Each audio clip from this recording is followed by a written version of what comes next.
বাঙালির সেরা উৎসব দুর্গাপুজো। বিশ্বব্যাপী এর নামও রয়েছে। দুর্গাপুজো আমাদের বাঙালির কোটি কোটি ভারতবাসীর আবেগের জায়গা। ইউনেস্কো 2021 সালে ইনট্যাঞ্জিবল হেরিটেজ এই তকমা দেয় আমাদের দুর্গোৎসবকে। হঠাৎ করে 2022-এ একটা অর্গানাইজেশন জুন মাসে বাই দ্য নেম অফ মাসআর্ট, যার প্রেসিডেন্ট হচ্ছে Madhuchandra Sen, wife of former tourism and culture minister mister Indranil Sen, এবং ওই মাসআর্টের যারা সদস্য আছে সায়ন্তন মৈত্র, ধ্রুবজ্যোতি বাসু, এলাইস শুভ, যে উনি টালা প্রত্যয়, এরা হঠাৎ করে ডিক্লেয়ার করে যে ইউনেস্কো নাকি এদের পার্টনার হয়েছে। ইউনেস্কো এদের পার্টনার, এবং কলকাতাতে ধরুন 700-800 পুজো হয়, তার মধ্যে ইউনেস্কো নাকি 24টা পুজোকে প্যানেলকে সিলেক্ট করেছে।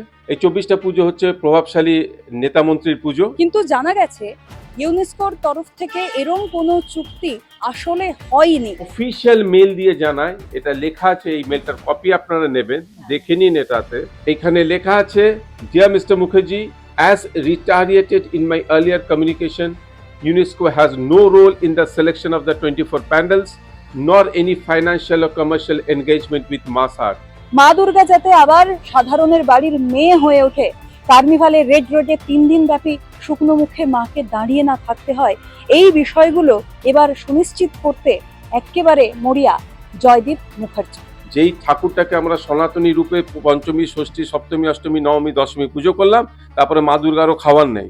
3 দিন দাঁড়িয়ে থাকতে হবে মা দুর্গাকে, তারপরে মা দুর্গাকে সালাম করে যেতে হবে, একজনের কাছ থেকে পারমিশন নিয়ে কৈলাসে যেতে হবে যে আমি যাতে পরের বছর ফিরি। এসব সব বন্ধ হয়ে যাবে। ক্যামেরায় বিশ্বজিৎ দেওয়ানজির সাথে পায়েল রায়, রাষ্ট্রীয়।